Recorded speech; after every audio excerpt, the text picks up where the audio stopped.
हमारे वीडियोस सबसे पहले देखने के लिए हमारी चैनल सब्सक्राइब करें और इस बेल आइकन को ज़रूर क्लिक करें। हेलो फ्रेंड्स, मैं हूं आपका दोस्त एडवोकेट प्रतीक मिश्राणी। आज हम डिस्कस करने वाले हैं जीएसटी के अंदर जो 1 जनवरी से ढेर सारे बदलाव गवर्नमेंट ला रही है उसके लिए। अगर आपने हमारा चैनल अभी तक सब्सक्राइब नहीं किया है तो इसे सब्सक्राइब करें और ये वीडियो एंड तक देखें, क्योंकि छोटे व्यापारियों के लिए बहुत बड़ी तकलीफ आने वाली है दोस्तों। तो चलिए हम अपना वीडियो शुरू करते हैं।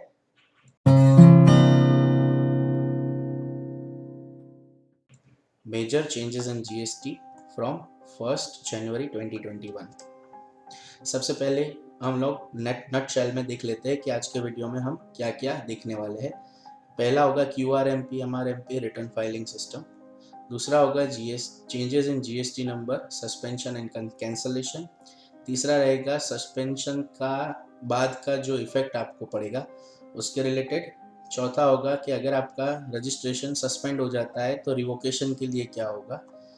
फिफ्थ आएगा कि changes in GST return filing rules. छठा आएगा कि ईवे बिल के अंदर जो चेंजेस आए हैं वो क्या रहेंगे। ठीक है फ्रेंड्स, जल्दी से हम आगे बढ़ते हैं और देखते हैं कि हमारा पहला पॉइंट क्या है। सबसे पहला है QRMP MRMP return system.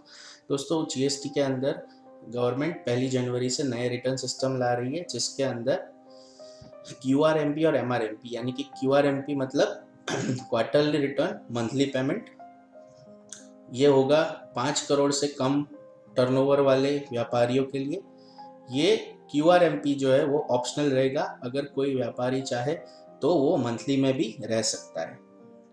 GSTR 1 और 3B, ये QRMP वालों को क्वार्टरली फाइल करने होंगे, लेकिन इसका जो टैक्स है वो हर मंथ आपको फाइल करना रहेगा। अभी ये जो MRMP है उसके अंदर ये मंथली रिटर्न मंथली पेमेंट, ये होगा 5 करोड़ से ऊपर के टर्नओवर वाले लोगों के लिए। ये कंपलसरी है। 5 करोड़ से अगर आपका टर्नओवर लास्ट ईयर में ज़्यादा रहा है तो आप क्वार्टरली सिलेक्ट नहीं कर सकते, आपको कंपलसरी मंथली में ही रहना पड़ेगा। मंथली के अंदर GSTR 1 और 3B दोनों रिटर्न्स आपको मंथली फाइल करने हैं, और मंथली जो 3B आप फाइल करेंगे उसके साथ ही आपको टैक्स भी भर देना है। ठीक है, जो क्वार्टरली डीलर्स है जिनको टैक्स पे करना है एवरी मंथ और रिटर्न भरना है एवरी 3 मंथ्स, उनके लिए दो ऑप्शन है कि आप दो ऑप्शन में टैक्स पे कर सकेंगे। पहला आएगा सेल्फ असेसमेंट मेथड, जिसके लिए आपको खुद आपका इनपुट और आउटपुट उस मंथ का कैलकुलेट करके जितना भी आपका XYZ अमाउंट का टैक्स होता है वो आपको गवर्नमेंट में भर देना रहेगा फ्रेंड्स। दूसरा आएगा 35% ऑफ लास्ट क्वार्टर, यानी कि लास्ट क्वार्टर में आपने जितना भी टैक्स पे किया है उसका 35% इस महीने आपको भरना है, 35% दूसरे महीने भरना है, और जो डिफरेंस रहेगा वो थर्ड मंथ में जब आप आपका क्वार्टरली 3B भरेंगे उसके अंदर पे कर देना है फ्रेंड्स।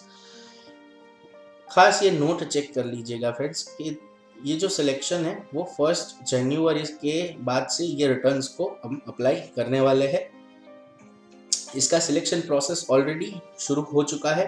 जिन भी व्यापारियों ने अभी तक अपना QRMP या MRMP किस में जाना है वो पसंद नहीं किया है वो पसंद कर ले, या तो फिर अपने टैक्स प्रोफेशनल्स का कांटेक्ट करें फ्रेंड्स। दूसरा पॉइंट है GST number suspension and cancellation. ये बहुत बड़ी चीज़ है जो गवर्नमेंट ने इंट्रोड्यूस की है कि आपका GST नंबर किन कारणों के साथ सस्पेंड हो सकता है। ध्यान से सुनिएगा फ्रेंड्स, पूरे वीडियो का सबसे इम्पोर्टेंट पार्ट ये रहेगा कि ये 9 चीज़ें ऐसी है, अगर आप इनमें से किसी एक को भी रूल को आप फॉलो नहीं करते हो तो आपका नंबर सस्पेंड हो सकता है, और सस्पेंड होने के बाद कैंसिल हो सकता है। चलिए देखते हैं क्या है।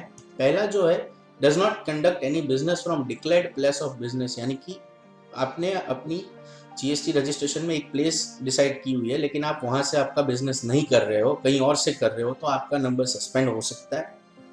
दूसरा, आप एक इनवॉइस इश्यू कर रहे हो लेकिन कोई एक्चुअल पे गुड्स नहीं सप्लाई कर रहे हो, जिसको हम बिलिंग एक्टिविटी भी बोलते हैं, अगर ये डिक्लेयर होता है तो भी आपका GST रजिस्ट्रेशन सस्पेंड हो सकता है।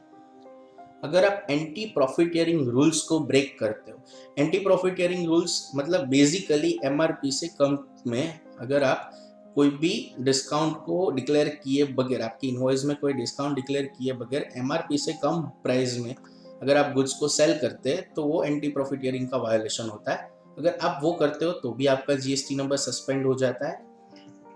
आपके जीएसटी अकाउंट के अंदर नया जीएसटी नंबर अगर आप लेते हो, उसके 45 दिनों के अंदर आप आपका बैंक अकाउंट उस जीएसटी अकाउंट के अंदर अपडेट नहीं करते हो तो भी आपका जीएसटी नंबर कैंसिल हो सकता है फ्रेंड्स।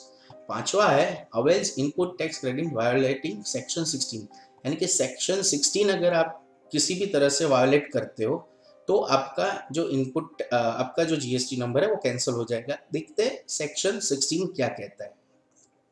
सेक्शन 16 के अंदर बेसिकली 4 ऐसी कंडीशंस है जिनको फॉलो करनी है आपको इनपुट टैक्स क्रेडिट क्लेम करने के लिए, यानी कि जो आप परचेस करते हो, जो आपकी इनवर्ट सप्लाई है, उस उनको इनवर्ट सप्लाई के लिए जो आप टैक्स पे करते हो आपके सप्लायर्स को, वो टैक्स आपको किन कंडीशंस में वापस मिल सकता है।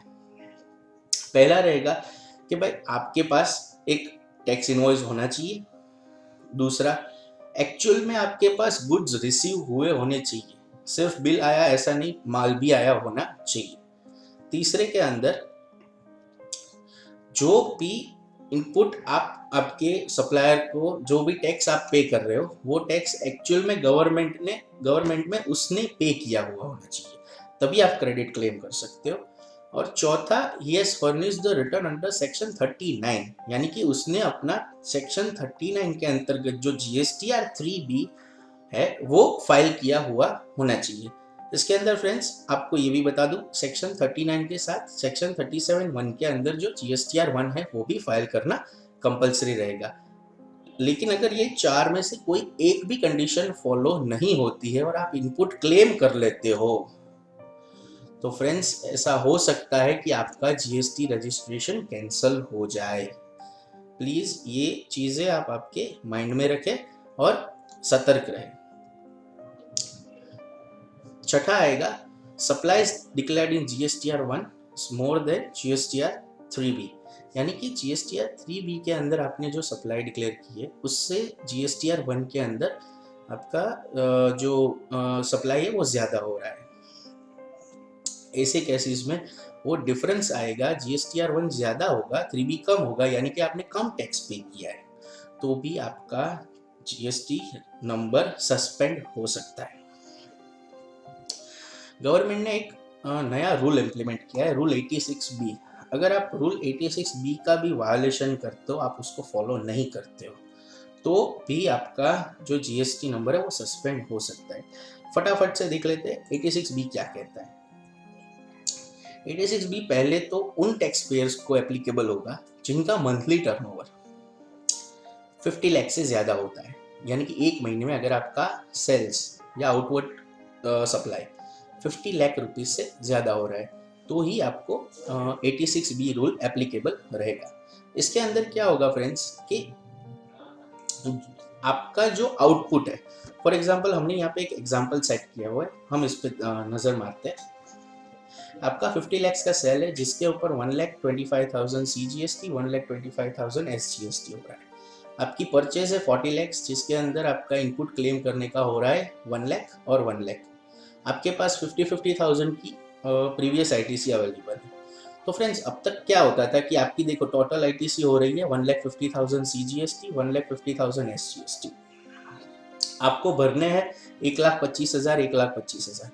तो आप इजीली इसमें इस इनपुट में से आपका आउटपुट है वो माइनस कर देते थे और आपकी जो डिफरेंस की जो आईटीसी थी वो नेक्स्ट मंथ में आप कैरी फॉरवर्ड कर देते थे। लेकिन अब ये होगा कि आपका टर्नओवर हो गया 50 लाख या उससे ज्यादा, तो ये जो 1,25,000 रुपीज है इसका 1% यानी कि 1,250 रुपये CGST और 1,250 रुपये SGST आपको चलन के द्वारा कैश में पे करने होंगे। आपके पास क्रेडिट हो तो भी, जैसे हम RCM का टैक्स आपके पास क्रेडिट अवेलेबल हो फिर भी कैश से पे करते हैं, उसी तरह ये 86B के अंदर आपको जो भरना है वो 1%, आपकी आउटवर्ड लायबिलिटी का 1% आपको कैश से पे करना है, बाकी का 99% आप आपकी क्रेडिट का यूज कर सकते हैं। यानी कि इसके अंदर क्या होगा, ये 1,25,000 आपको पे करना है, 1,250 आपने टैक्स से पे किया है और 1,23,750 जो है वो आपको इनपुट में से बाद मिलेंगे, यानी कि आपका जो बैलेंस होगा वो 26,250 रुपीज नेक्स्ट मंथ में कैरी फॉरवर्ड हो जाएगा। खास फ्रेंड्स एक चीज ध्यान रखें, ये जो रूल है 86B, ये 22 दिसंबर 2020 से एप्लीकेबल हो चुका है। इसका मतलब ये है कि अभी जो आप दिसंबर का रिटर्न भरेंगे या आगे जनवरी का भरेंगे, इन सब के अंदर ये 86B एप्लीकेबल होगा। तो जनवरी से आपको ये चीज ख्याल में रखनी है फ्रेंड्स।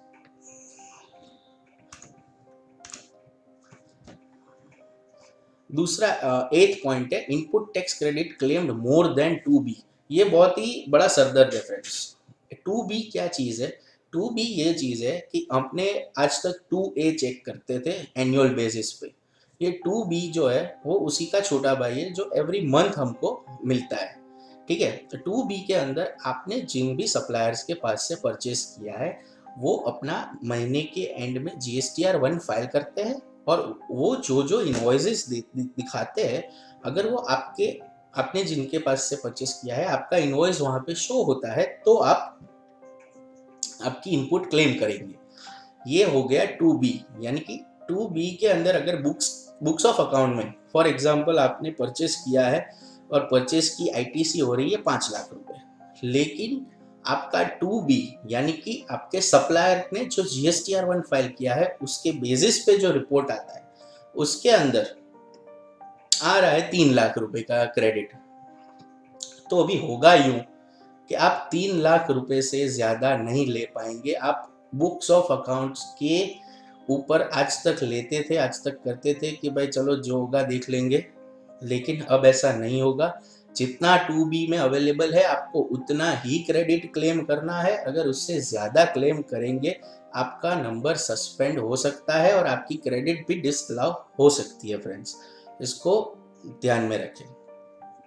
और 9th जो पॉइंट है significant difference between 3B and 1।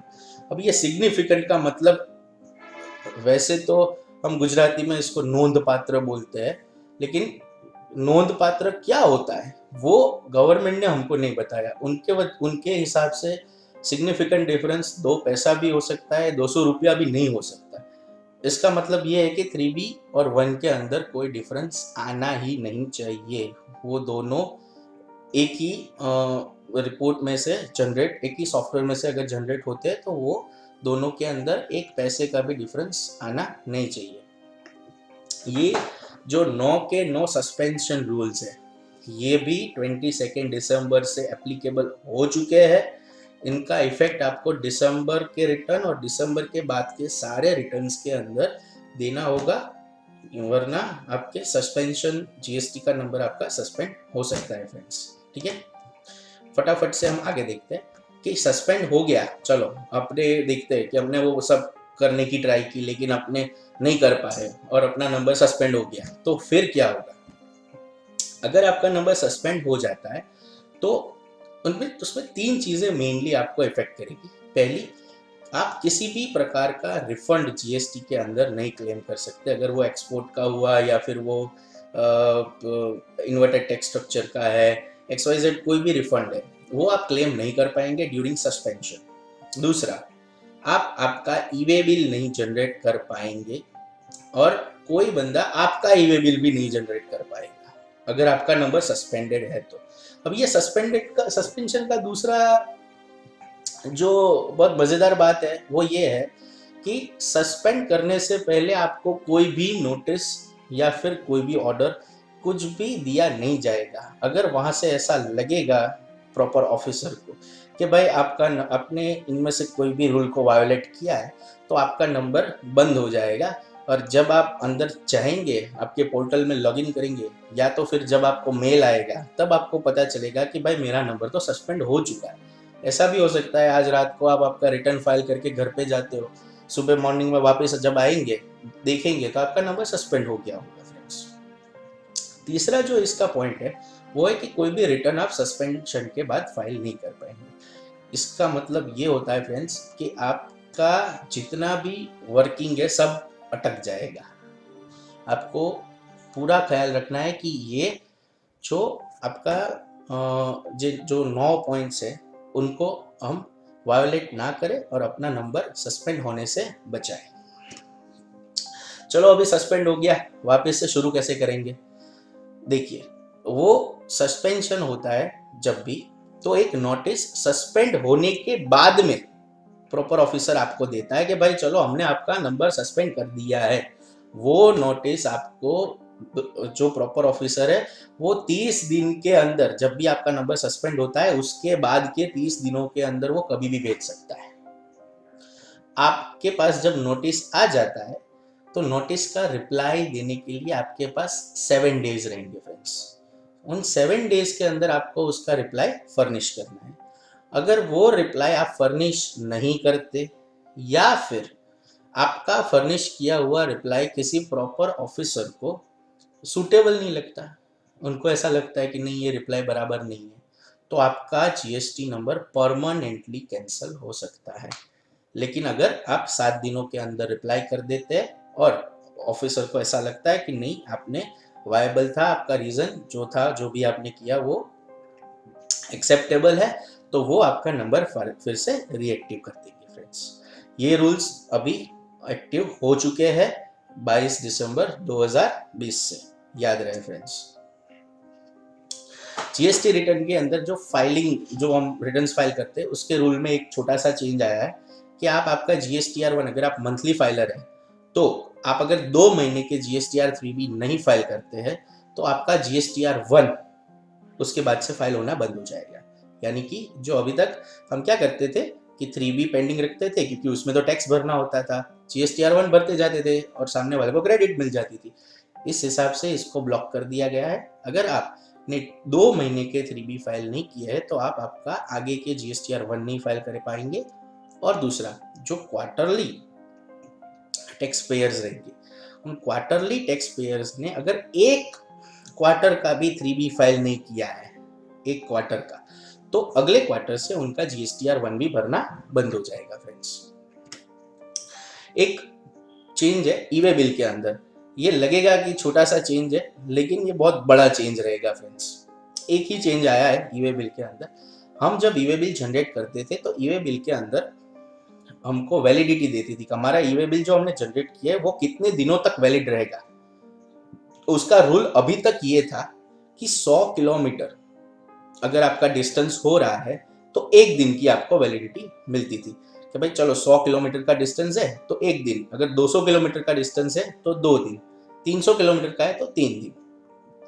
अभी ये 100 किलोमीटर को चेंज करके 200 किलोमीटर कर दिया है, यानी कि आपको 200 किलोमीटर की रेंज में 1 दिन में पहुंचना है।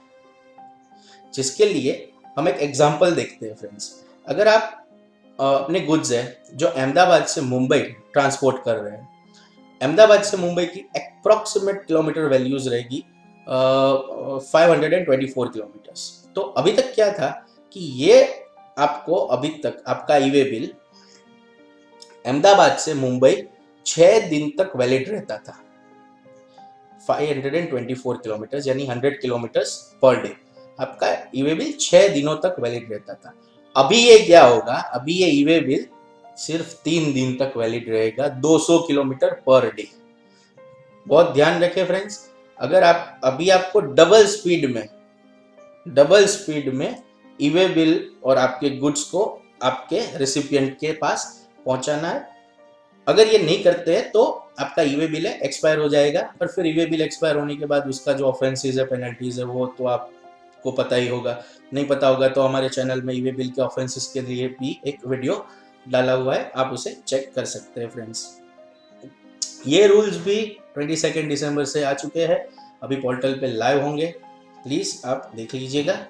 और इस वीडियो के अंदर आपको कुछ नहीं समझ में आ रहा है, कुछ भी कोई क्वेरी है तो आप हमको संपर्क कर सकते हैं, हमारा मेल एड्रेस आपके पास दिख रहा है। और अगर आपको वीडियो अच्छा लगता है तो आप इसे लाइक कर दीजिए, शेयर कर दीजिए, सब्सक्राइब कर दीजिए और फॉरवर्ड करिए यार, ठीक है। मिलते हैं, बाय बाय।